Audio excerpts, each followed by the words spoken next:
안녕하세요. 부동산TV 부동산입니다. 8월 7일 월요일입니다. 오늘은 어떤 뉴스를 읽어야 될지, 어떤 주제로 어떻게 얘기를 해야 될지 조금 막막합니다. 막막하다기보다는 많은 분들이 굉장히 좀 감정이 고조되어 있다 그래야 되나? 과열되어 있는 상황이고, 또 그도 그럴 수밖에 없다는 생각이 듭니다.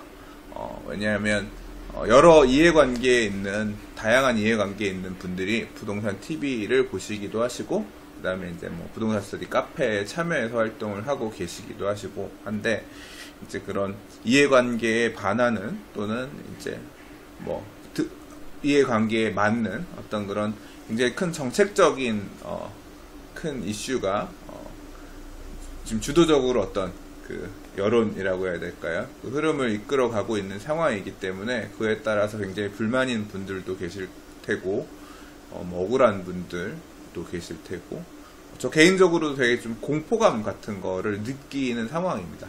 그러니까 실제 저는 저도 당장 지금 집을 팔아야 되나 말아야 되나 뭐 하는 그런 선택을 해야 되는 기로에, 어제 그 부동산 대책에 따라서 지금 놓여 있는 입장이라서 여러 가지를 고려해서 고민해서 판단하려고 저도 개인적으로 생각을 좀 하고 있습니다. 자, 일단 뉴스 읽어보고 나서 끝에 하고 싶은 말을 좀 이어서 하도록 하겠습니다. 자, 그 부동산 대책, 파리 부동산 대책이 나오고 나서 그때 이제 우리 8월 2일날 함께 살펴봤던 영상 같은 경우는 거의 4만 회에 가까운 분들이 봐주셨어요. 그래서 제가 부동산 TV를 하고 나서 가장 좀 핫 이슈가 된 그런 영상이 되었고요. 그 다음에 이제 며칠 전에 이제 파리 부동산 대책을 전체적으로 좀 다시 한번 정리해보는 영상이 한 45분 정도 되는 영상, 마찬가지로 거의 한 17,000회, 좀 있으면 2만 회 되겠죠. 가까운 분들이 봐주셔서, 많이들 좀 봐주셔서 되게 감사하고요. 그리고 더불어서 부동산 TV 구독해 주시는 분들도 많이 늘어서 한 7,300분 이상이 지금 구독을 해주셨습니다. 이렇게 부동산 TV에 관심을 가져주셔서 감사합니다. 자, 첫 번째 기사입니다. 4년 임대, 8년 임대 중도 전환 가능해진다라는 건데, 이 4년 임대, 8년 임대라는 얘기는 이제 뭐 정확한 명칭이 4년 임대, 8년 임대는 아니지만, 임대하는 의무 임대 기간을 4년이냐 8년이냐에 따라서 우리가 이제 통칭해서 지금 쓰는 표현인 것 같아요. 민간 임대주택에 관한 특별법이라는 법에서 이제 민간 임대주택 공급 관련해서 이제 나와 있는 얘기입니다. 정부는 지금 이번 대책에서 여러 가지로 이제 대책 발표하는 외에 언론 등에서 얘기를 하는 내용에 보면 다주택자를 굉장히 어떤 죄인처럼 묘사해서 표현을 하고 있습니다.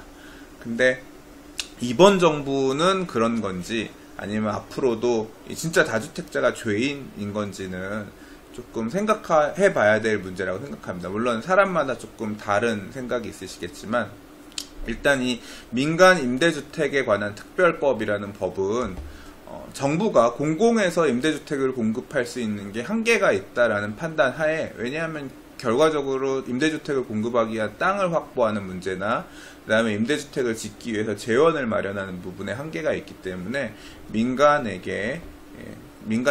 자본을 끌어들여서 일종의 보면 이제 준공공, 그러니까 임대주택을 주기적으로 공급할 수 있는 어떤 촉매제, 어떤 그런 방법으로 활용하기 위해서 도입된 법입니다. 그리고 이제 요번 국토부 장관님께서도 말씀하실 때 얘기해 보면, 이제 결국 채찍질과 당근을 동시에 사용해서 기존의 다주택자들을 임대주택, 그러니까 민간 임대주택 법 틀 안으로 끌어들이려는 노력을 하겠다라고 했습니다. 그러면 다주택자가 죄인이냐? 지금 민간 임대주택을 등록한 다주택자는 그럼 죄인이 아니라는 얘기죠. 그죠? 그 논리대로라고 하면, 그럼 민간 임대주택 등록하지 않은 임대인은 죄인인가? 다주택자는 죄인인가?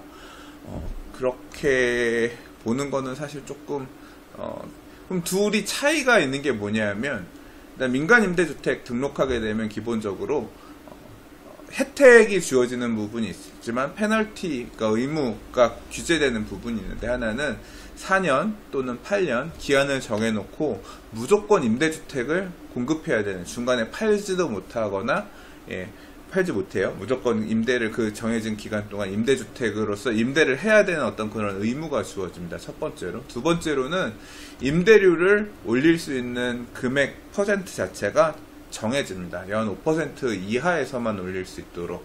그래서 정부 입장에서는 이런 임대주택 사업자들이 많이 늘어나게 되면 임대료가 급격하게 상승하는 것을 막을 수 있는 그런 효과적인 어떤 제어 방법을 가질 수 있게 됩니다. 그와 더불어서 이제 과세를 할 수 있죠. 그래서 임대주택을 통해서 수익을 이렇게 발생하는 수익을 얻는 임대인들로부터 이제 소득세를 이제 거둘 수 있는, 그러니까 시장 자체가 좀 투명해지는 그런 역할을 할 수 있습니다. 이 역할이 분명히 크기는 큰데 이제 그렇다고 하더라도 개인적으로는 그렇게 생각합니다. 그러니까 임대주택을 등록해서 임대업을 하고 있는 사람은 죄인이 아닌데, 그러니까 말 그대로 세금 내면서 임대료 조금씩 올리는 사람은 죄인이 아닌데, 그거랑 상관없이 집을 여러 개 갖고 있는 사람은 죄인이다, 이런 식으로 해서 이분법적으로 판단해서, 물론 이제 시기가 시기인 만큼 좀 정치적인 동조를 바라는 부분이 있어서 그럴 수도 있었다고는 생각하지만, 조금 이 법이라고, 임대주택에 관한 특별법이라는 법 자체를 만들고 했다는 거는, 그 당시에는 다주택자들이나 아니면 민간 임대주택에 관한 특별법에 보면 토지를 일부러 조성해서 기업들이 그런 민간 임대주택 공급하는 역할을 해주세요 하는 기업 임대라는 방식도 있는데, 내용을 살펴보면 이제 그렇게 어느 정권에서는 민간 임대주택을 많이 확보하기 위해서 이런 특별법도 만들고 해주세요라고 요청하다가 이제 안 했다는 이유로 이제 죄인처럼 이렇게 보는 거는 조금 너무 좀 속상하다?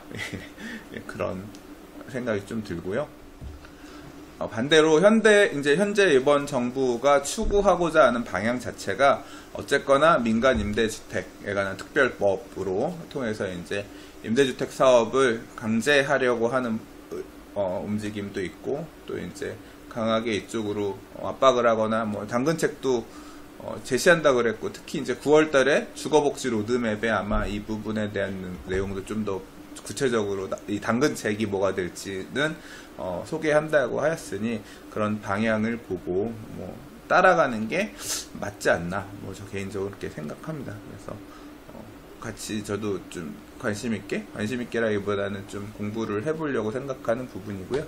기사에서 얘기하는 내용은 겁니다. 4년 임대, 8년 임대라고 하는 게, 이제 4년 임대는 단기 임대라고 원래 표시하고 있는 거고요. 8년 임대는 이제 준공공 임대라고 표현한 건데, 이제 한번 정하면 이제까지는 중간에 이제 그 방식 자체를 바꾸지 못했었나 봐요.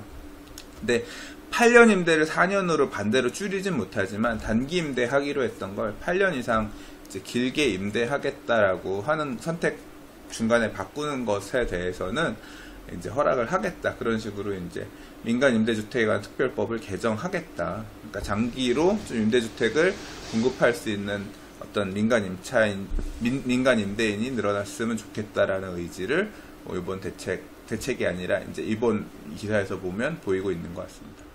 보시면 이 민간임대주택에 관한 특별법은 진짜 언제고 한번 좀 내용을 꼼꼼하게 공부를 좀 요점만이라도 봐야 될 필요가 있는 것 같네요. 근데 개정이 많이 예정되어 있는 상황이라서 나중에 좀 변화가 있는 다음에 보는 게 나을지, 아니면 중간에 어쩌면 지금이 공부해야 될 가장 필요한 시점인지도 모르겠습니다. 제가 기회가 된다면, 여력이 된다면 이 부분도 조금 블로그나 부동산 TV 통해서 공부를 좀 해보도록 할게요. 내용 잠깐 기사에서 언급되어 있는 내용을 보면, 이제 8년 이상 임대하는 게 준공공 임대인데, 준공공 임대 가운데 10년간 임대를 유지하면 양도소득세가 100% 감면되고, 임대기간이 8년 이상이면 50% 공제율로 장기보유 특별공제 혜택을 얻는다. 그리고 10년 이상일 경우엔 장기보유 특별공제 공제율이 70%로 올라간다라고 하고 있어서, 이렇게 장기 임대 사업자로, 준공공 임대료 사업자로 오랫동안 임대료를 많이 올리지 않고 임대를 하게 되면 혜택을 주겠다라는 차원인 것 같습니다. 그래서 조금 이 부분은 기회가 되면 조금 부동산 TV 통해서 공부해 보도록 하겠습니다. 자, 다음 기사입니다. 제가 사실 핸드폰이 지난 주말에 아이들이랑 수영장을 갔다가 핸드폰이 방수가 되는 폰인 줄 알았어요. 사실 정확하게 얘기하면 아무 생각 없이 핸드폰을 주머니에 넣고 수영복 바지 주머니에 넣고 수영장에 들어갔다가 아차차 싶어서 꺼내보니까 핸드폰이 완전히 맛이 간 거예요. 그래서 오늘 사실 오전에 이 핸드폰 고칠 수 있나 뭐 이런 문제 때문에 좀 운전을 하고 AS센터랑 왔다 갔다 다녔거든요. 그러면서 사실 이제 이 부동산 대책에 관한 이 갈등이라든가 이 열기 좀 막 이렇게 이게 굉장히 뜨거운 상황이라 사실 뒤죽박죽 머리가 이 생각 저 생각 있는 상황인데 경매 얘기가 나왔어요. 아, 왜 경매 얘기가 나왔나 생각해 보니까 경매하시는 분 어떤 분이 책을 썼는데 뭐 경매를 통해서 무슨 책을 얼마나 냈고 뭐 이제 그런 얘기를 쓰셨던 내용인 것 같아요. 근데 경매 투자 딱 생각하다 보니까 경매 시장은 이번 대책에 의해서 어떻게 될까 그런 생각이 잠깐 얼핏 들었는데요. 되게 치명타이겠구나라는 생각으로 바로 이어졌거든요. 이유는 지금 일단 이번 부동산 대책에서 얘기하고 있는 게 뭐 여러 가지가 있겠지만 다주택자에 대한 수요 억제가 일단 큰 축 중에 하나였거든요. 그래서 이제 대출 금융을 잠그겠다고 했는데 부동산을 구입하는 어떤 분들 중에서 가장 레버리지 투자를 하시는 분들이 이제 경매 투자자분들이시죠. 뭐 대출을 감정가라고 하는 감정평가 금액이 나오기 때문에 감정가의 막 80%까지 대출해주고 뭐 그런 대출을 활용해서 투자하는 게 이제 경매 투자 하시는 분들이 주로 그렇잖아요. 그래서 이번에 분명히 이 부동산 대책에서 얘기하고 있는 금융규제책들, 다주택자들의 금융규제라고 하는 게 이거는 주택 임대사업하고도 상관없는 거예요. 임대사업을 하든 안 하든 그거랑 상관없이 LTV, DTI를 묶는 거기 때문에 굉장히 좀 다주택자들이 주택을 더 사는 방법으로 경매 방식을 취한다고 하더라도 똑같이 규제가 가게 되지 않을까 싶고, 물론 이제 금융권에 따라서 금융위 규제를 안 받는 그런 금융권들은 조금 다를지 모르겠으나 확실히 좀 위축되는 영향이 되게 있을 거라는 생각이 들었고요. 그렇다라고 하면 경쟁적으로 좀 높은 금액을 써야만 경매를 매각 받을 수 있는 그런 구조인데, 경매라고 하는 거는 결국 이런 부동산 시장의 레버리지를 끌고 올 수 있는 경매 투자자들이 제한적으로, 이제 과거에는 100명이 입찰할 수 있었다고 하면 앞으로는 사실 뭐 20, 30명도 입찰할 수 없는 이런 구조가 된다라고 하면 경매 시장은 진짜 타격이 클 수 있는 게 있겠구나, 정말 그렇겠구나, 그런 생각을 얼핏 하면서 갔어요. 경매 교육하시는 분들, 이런 분들도 이제 경매 시장 대출 묶이면 막 가겠네? 뭐 이런 생각을 하고 운전하면서 이제 막 다녔었는데, 기사가 이렇게 나온 거예요. 경매 시장도 직격탄, 입찰 보증금 날릴판. 뭐 이게 사실 경매 시장 관련해서는 바로 전달, 뭐 그 전달까지의 보도자료에 보면 경매 물건도 굉장히 줄고, 물건이 준다는 얘기는 경매로 넘어가지 않고 중간에 뭐 매매든 다른 방식으로 해서 이 채권 채무 관계가 정리되는 것도 많다는 얘기고, 그다음 물건이 나오더라도 이제 경매를 진행했던 시점, 감정평가했던 시점보다 지금의 시점이 더 뒤고, 옛날에 감정평가했던 금액보다 지금의 시세가 더 올랐으니까 항상 100% 이상으로 막 낙찰가율도 올라가고 이런 사례들이 되게 많다. 그런 내용들을 이제까지는 보여주는 기사가 경매 관련 기사의 대부분, 다시 말해서 부동산 상승장에서의 경매 시장의 전형적인 모습을 나타내어줬다고 하면, 이번 경매 기사는 반대되는, 이제 입찰 보증금 날릴판, 전혀 다른 관점에서 기사가 나왔어요. 한편으로는 이제 채무자들은 울상일 것 같습니다. 왜냐하면 일단 경매 가격이 높게 나와야 이제 채권들에 대해서 전부 다 보상을 받을 수 있는데, 이제 결국 이런 식으로 경매를 받을 수 있는 수요층들이 줄어든다고 생각하면 매각 가격들은 떨어질 거고, 그러면 뭐 건에 따라 다르겠지만 뭐 채권액을 전부 다 받지 못하는 그런 경매 결과도 나올 수 있고, 이번 부동산 대책 자체가 경매 시장에도 악재로 작용할 수 있다라는 생각은 들고, 반대로 또 뭐 돈을 들고 있는 레버리지를 적게 움직여서 투자할 수 있거나 하는 분들 입장에서는 뭐 기회가 될 수도 있겠죠. 그런 양면성을 가지고 있는 기사라고 보여집니다. 자, 머니에스에서 나온 기사인데요. 전셋값 잡힐까 오를까 이사철 세입자의 고민이란 제목입니다. 지금 일단 정부의 파리 부동산 대책이 서울 등지에서 아파트 매물이 쏟아지면서 이사값, 전셋값, 이사철 전셋값도 영향을 받을지 관심이 모인다, 이런 제목의 기사인데요. 기사 내용은 별 내용이 없어요. 제목만 보고 꼽았습니다. 왜 제목만 보고 꼽았냐? 지금 당장 이제 많이 고민들이 되실 것 같아서 한번 그냥 꼽아봤어요. 사실 제가 오늘은 뉴스를 몇 개 안 꼽아봤습니다. 왜 안 꼽아봤냐면 대부분의 뉴스 기사들이 파리 부동산 대책에 따른 여러 가지 현상들에 대해서 뭐 이렇다 저렇다 뭐 어쩌다 그런 내용들이 많기 때문에, 기존에 사실 이제 우리가 그 앞에 영상에서 파리 부동산 대책만 관련해서 벌써 몇 개의 꼭지를 읽었기 때문에 조금 지루해 하실 수도 있을 거다라는 생각이기도 하고요. 그리고 이제 파리 부동산 대책 이후에 현장 분위기를 전해주는 기사도 되게 많습니다. 뭐 어느 지역의 아파트가 얼마 금매로 나와서 거래가 됐다더라, 어느 지역은 뭐 오히려 청약 경쟁률이 더 높아서 사람들의 관심이 이쪽으로 옮겨가는 뭐 풍선 현상을 보인다더라, 어느 지역은 금매 얼마 떨어지고 나서 다시 나오는 물건은 뭐 호가가 올라서 나온다더라, 이런 내용이 뒤죽박죽 이럽니다. 근데 이제 대책 나오고 나서 일주일도 지나지 않은 시점이고요. 지금 시점에서 좀 이번 대책의 여파를 냉정하게 볼 수 있는 시점은 아니라고 생각합니다. 이 대책의 효과를 조금 방향성이 잡히고 하는 문제는, 지금은 되게 어수선하고 혼동 뭐 이렇게 좀 복잡한 그런 상황이고, 가을 시절로 적어도 한 1, 2주 정도 지나면서 방향은 어느 정도 보일 거라고 생각하는데요. 전체적으로 보면 좀 거래가 딱 단절되고 일단 다들 눈치를 보는 상황 전국인 것 같고요.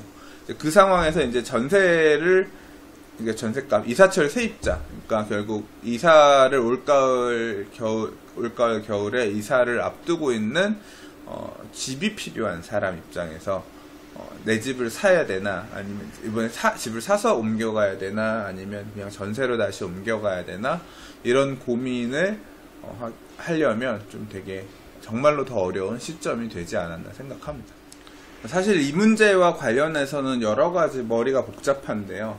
전세 공급 물량이 많아질 것이냐 줄어질 것이냐의 문제가 있어요. 근데 저는 이제 기사에서는 이래요. 지금 전세가 내 집 마련을 준비하던 실수요자들이 집값이 떨어질 것을 생각해서 다시 전세로 돌아간다라고 생각해서, 그럼 전세에 대한 수요는 느는 거죠. 그러면 공급에 비해서 전세에 대한 수요가 늘어나니까 전세값이 더 올라갈 거다, 이렇게 보는 관점이 하나가 있고요. 또 뭐가 있냐면요, 이거는 이제 주택을 가지고 있는 소유자 입장에서의 생각인데요. 지금 이번 부동산 대책에서 뭘 강력하게 압박을 했냐면 금융 대책을 되게 강력하게 압박을 했습니다. 그러니까 대출을 여러 개 가지지 못하게끔, 갖고 있는 대출도 이제 토해내게 하게끔 이런 대책이 나왔는데요. 여러분들이 생각하셔야 되는 중요한 포인트 중에 하나가, 전세도 일종의 부채입니다. 그러니까 전세는 임대인하고 임차인 간의 채권 채무 관계가 발생하는 일종의 부채가 되는 거죠. 그래서 이제 이 임대인들이 대출을 받아서, 보통 이제 내가 뭐 5억짜리 아파트에 전세가 뭐 4억인데 4억의 전세를 놓고서 5억짜리 아파트를 들고 있을 수가 있어요. 이게 이제 소위 말하는 1억짜리 갭 투자가 되는 거죠. 매매가 5억에 전세 4억을 끼고 움직이는 그 갭 투자라고 하면, 반대로 월세를 넣을 수도 있어요. 그러니까 5억짜리 집에다가 만약에 60% 대출이 가능했던 시점이라고 하면 3억의 대출을 받고 보증금 1억에 월세 얼마, 이런 식으로 해서 이제 그 월세로 같은 집을 갖고 있을 수도 있었거든요. 근데 이제 요번 대책으로 인해서 그걸 팔든가, 아니면 지금 3억에 있는 대출을 갚아라, 이런 식으로 이제 정부에서 압박을 하는 상황이 생긴 거죠. 그러면 이 소유자 입장에서는 집을 판다라고 생각할 수도 있는 거고요. 1억의 보증금이라고 하는 세입자에 대한 채무가 있고, 3억 원이라고 하는 은행에 대한 담보대출이 있죠. 그래서 이 월세 세입자로부터 월세를 받은 걸로 3억에 대한 대출이자를 갚고 나머지를 이제 자본이득으로 취하고 있는 구조였다고 하면, 지금 임대인은 무슨 선택을 할 수 있냐면 이 집을 다시 전세로 돌리는 선택을 할 수가 있어요. 그러면 그러니까 은행에서, 아니 정부에서 원하는 가계부채, 말 그대로 잡히는 가계부채를 다 해소할 수 있습니다. 전세 4억 받아서 대출 3억 갖고 그냥 4억짜리 낀 집 5억짜리를 이제 4억 전세를 낀 5억짜리 집을 갖고 있을 수 있게 되는 거죠. 그러면 어떻게 되겠어요? 전세 물건이 하나 늘어나게 되는 거죠. 그래서 전세 공급도 이런 식으로 전세 수요만 늘어나는 게 아니라 전세 공급도 충분히 늘어날 수 있을 여지가 저는 있다고 판단이 됩니다. 기사에서는 뭐 사실 조금 제 생각하고 다른 게, 양도인들이 양도세 중과를 피하려고 집을 매도하지 않고 월세 전환을 선택할 거란 전망이라 그랬으나, 전세를 끼고 있는 집이나 이런 임대주택 갖고 있는 경우에 이거를 월세로 돌리려면 전세 보증금을 그러니까 내줄 수 있을 만한 이제 자금 여력이 있어야 되는데, 이제까지는 그 자금을 낮은 저금리에 기반해서 이제 은행 대출로 많이 활용을 했었는데, 지금은 사실 그런 부분 퇴로가 지금 막힌 상황이기 때문에 현실적으로 전세를 월세로 돌리면서 움직일 수 있는 임대인들의 층은 굉장히 얇을 거라고 생각해요. 많지 않을 거라고 생각하고요. 그래서 개인적으로는 전세 공급 물량이 다시 늘어나는, 그러니까 말 그대로 다주택 중과를, 지금 사실 문제가 되는 것 중에 하나가 투기지역 내에 있는 대출을 갖고 있는 소유자들이 만기 연장될 때 연장을 안 해주고 은행에서 이제 대출을 상환하는 문제에 대한 기사가 엊그저께 동아일보에서 났었거든요. 이제 이런 거에 해당되는 임대인들이 어떻게 도망갈 것이냐. 도망갈 수 있는 방법이 매매 아니면 월세 낀 대출을 전세로 돌리면서 상환하는 방법, 요 정도밖에 없거든요. 그래서 전세 공급 물량도 좀 늘어나서 오히려 이렇게 막 전세값이 폭등하는 그런 역할은 하지 않을 가능성이 높아 보인다라는 게 제 개인적인 생각인데, 뭐 상황은 봐야겠죠.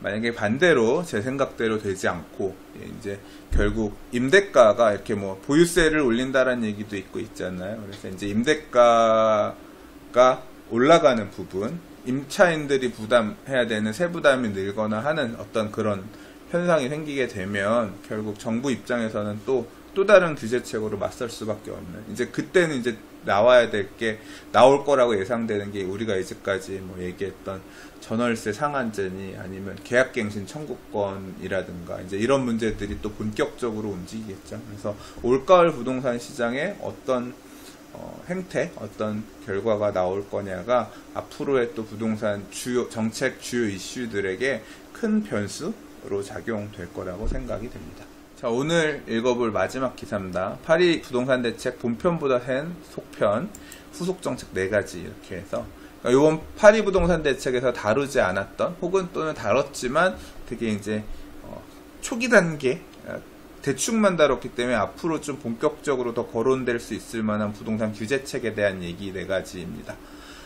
첫 번째는 일단 분양가 상한제입니다. 제가 처음 읽을 때는 대충 읽었다가 다음 읽을 때는 앞으로 재건축 시장에서 굉장히 큰 화두, 재개발 재건축, 민간 정비 시장에서 굉장히 큰 화두가 될 수 있는 부분이라고 언급했던 게 바로 이 분양가 상한제입니다.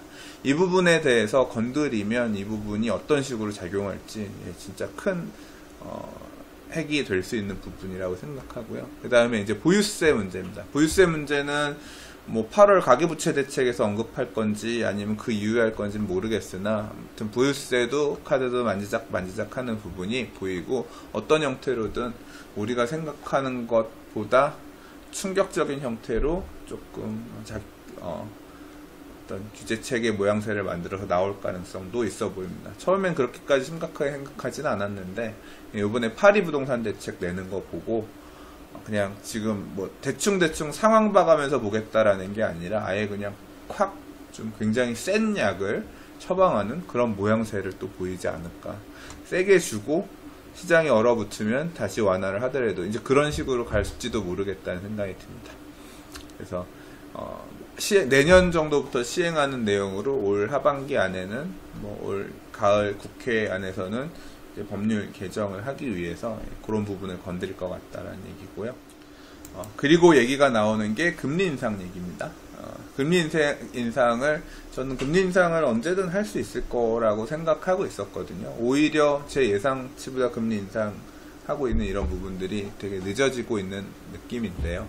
뭐 올 하반기에도 금리 인상할 수 있다고 생각하고요. 이제 금리 인상이 이번 부동산 시장에 또 하나의 이제 변수로 작용할 수 있다라는 얘기고, 개인적으로는 금리 인상을 하더라도 지금의 금리 수준이 가히 높다고 생각하지는 않기 때문에 그 영향이 그렇게, 이게 이제 파리 대책이 있기 전이랑 후랑 다르지만 글쎄요. 금리 인상도 아무튼 시장 참여하고 있는 사람들이, 그러니까 액면 금액으로 따져서 대출 금리가 높지 않다, 제가 과거에 느꼈던 금리 수준에 비해서 높지 않다라는 거지, 또 시장에 여파로 작용하는 거는 또 뭐 다를 수 있을 거라고 생각하니까 이것도 아무튼 시장의 변수로 작용할 수 있을 것 같고요.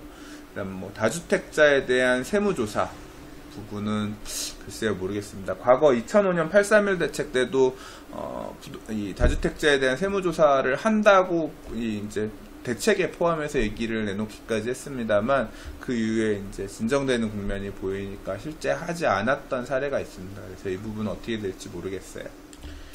네, 대충 오늘 부동산 뉴스 한 4꼭지 정도 읽어봤습니다. 사실 뉴스의 제목과 제가 이제 뉴스를 읽으면서 언급했던 얘기들은 약간 조금 동떨어진 얘기일 수도 있긴 하겠는데요. 그냥 제목에서 유추되는 제 개인적인 생각들을 조금 말씀 나눠봤습니다. 자, 이제 어떻게 이 8월 2일 8.2 부동산 대책 이후에 부동산 시장을 볼 것이냐. 뭐 각자 다 여러 가지 생각들이 많으실 거라고 생각합니다. 사실 근데 강력한 부동산 상승장이 계속 오면서 강력한 부동산 대책이 하반기에 나올 거다라는 말씀은 뭐 저도 부동산 TV 통해서 계속 얘기했던 거고, 제 생각보다 너무 급격하게 빠르게 그리고 너무 빨리 나와버려서 저도 좀 굉장히 지금 당황한 상황이고요. 네, 유쾌하지는 않습니다. 유쾌하지 않은 상황인데요.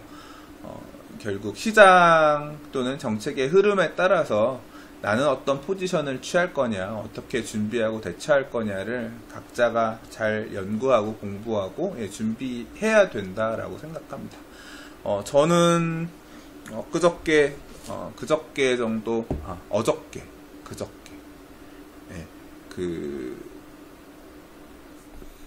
언제인지 생각이 안 나. 지난주 금요일이네요. 금요일날 저 재개발 관련해서 좀 가르쳐 주셨던 선생님 좀 찾아뵙고 왔어요. 뭐 책이 인쇄가 돼서 나온 게 있어서 좀 갖다 드리고 말씀 좀 들으러 갔다 왔는데, 그 선생님께서도 책을 내셨더라고요. 예, 여기 보시면 이 도시재생과 투자라는 건데, 이제 이 도시재생에 관련 도시재생법, 그 관련된 내용들, 그리고 변화하는 도시 및 주거환경정비법이라든가 이제 빈집법이라든가, 그러니까 도시재생 뉴딜 사업과 관련된 내용이 있는 책입니다. 그래서 좀 저는 올 하반기에 좀 공부를 하려고 합니다. 그리고 이제 큰 틀이 이렇게 바뀌고 있는 부분이니까, 그래서 그 바뀌는 틀에서 과거에 이제 2002년도 3년도까지만 하더라도 과거에도 그랬습니다. 2002년도 3년도에 재건축 투자가 사실 대세였습니다. 가장 익숙한 투자였고요. 근데 이제 2003년에 7월 달에 도시 및 주거환경 정비법이라는 게 생겼습니다. 과거 이제 재개발법이랑 주택법에서 재건축 부분을 떼갖고 도시 및 주거환경 정비법이라는 법을 만들었고요. 2003년 12월 30일에 서울시 조례가 나왔고요. 뭐 분양 자격이라든가 이런 내용을 정한 그게 나왔고, 2004년부터 이제 재개발 사업에 대해서 이제 본격적으로 일반 민간인들의 사업 관심들이 조금 생기기 시작했습니다. 그리고 이제 그게 과열되기 시작한 것, 그러니까 좀 그 관심이 옮겨 붙기 시작한 거는 3차 뉴타운 지정되고 도시 재생을 위한 특별법 나온 한 2005년도부터거든요. 이런 식으로 이제 시간을 두면서 흐름도 바뀌어 나가는데요. 지금 새 정부에서는 도시 재생 뉴딜 사업이라고 이름을 명명하고 이제 도시 재생에 관한 부분들을 적극적으로 일단 새 정부의 정비 사업, 도시 재생, 도시 정비의 큰 트렌드로 이끌어가고 있는 중이기 때문에 그 내용에 대해서 또 알아야 기회가 있을지, 혹은 또 뭐 이거는 더 연구할 필요 없다, 공부할 필요 없다 그렇게 느낄지, 투자를 생각하는 관점 또는 재테크를 생각하는 관점, 또는 내가 그 집을 지금 보유하고 있는 그 지역에 집을 갖고 있는 사람 입장에서 내가 어떻게 현명하게 대처할 수 있을까 등등을 판단하는 데에 큰 힘이 되어줄 거라고 생각합니다. 그래서 저는 올 하반기에 이 공부들을 좀 해보려고 하고요. 이렇게 공부하는 내용들, 이제 제가 좀 부족했던 부분들을 채우는 과정에서 또 나눌 부분이 있다라고 생각하면 부동산 팁이나 아니면 부동산 블로그나 부동산 스터디 카페에다가 그런 내용들은 좀 정리해서 소개해 보도록 하겠습니다. 오늘은 좀 넋두리 아닌 넋두리도 살짝 포함되면서 약간 영상이 늘어진 감도 없지 않아 있는데요. 그래도 봐주셔서 감사합니다. 내일 또 다른 뉴스로 인사드리겠습니다. 부동산이었습니다.